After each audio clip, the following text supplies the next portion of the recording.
Form हाऊसची ती बंद खोली. भाग 1. जुन्या वर्षाचा शेवट आणि नवीन वर्षाची सुरुवात करण्यासाठी आम्ही गोव्याला जायचा प्लॅन करत होतो. मी, अक्षय, माझे मित्रमैत्रीण म्हणजे नीरज, गिरिजा आणि तृप्ती.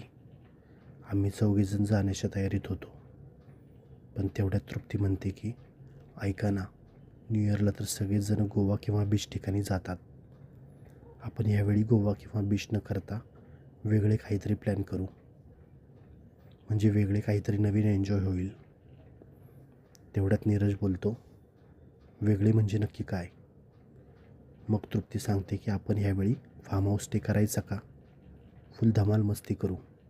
तेवढ्यात मी आणि गिरिजा बोलतो की अरे लगेच फार्म हाऊस कसं भेटेल आपल्याला, त्यासाठी आधी बुकिंग करावी लागते.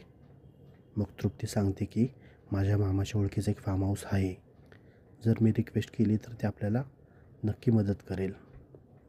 मग काय, सगळेजण तयार होतात आणि तृप्तीसुद्धा मामांना कॉल लावून सगळे फिक्स करते. मग काय, आमची गाडी सरळ लोणावळ्याच्या फार्म हाऊसच्या दिशेने निघते. दुपारी 4च्या सुमारास आम्ही फार्म हाऊसवर पोहोचतो. रात्रीची सोय म्हणून आम्ही फुल तयारीत निघालो होतो.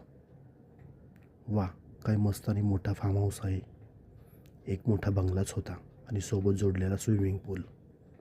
आम्ही आतमध्ये जातो, बॅग ठेवतो आणि संपूर्ण बंगला बघतो. मोठा hall, 4 bedroom, 1 kitchen, open terrace, बंगल्याबाहेर झोका आणि चिल करायला क्लीन स्विमिंग पूल. सगळेच मस्त होते. फक्त बेडरूम 3च ओपन होते. 4थ्या बेडरूमचं दार बंद होते. मी तो रूम ओपन करणार तेवढ्या तिथं राजू काका येतात आणि म्हणतात, अरे बाळा, तुम्ही आलात, बरं झालं. तृप्तीताईंच्या मामाचा फोन आला होता, तुम्ही येणार म्हणून. मी आधी साफसफाई करून ठेवली आहे.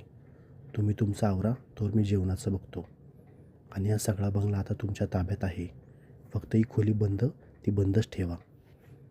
तेवढ्यात नीरज बोलतो, का खोली का बंद? तर काका सांगतात, काही नाही, त्या खोलीत खूप पसारा आहे आणि न लागणारे सामान आहे, त्यामुळे ती खोली बंदच असू द्या.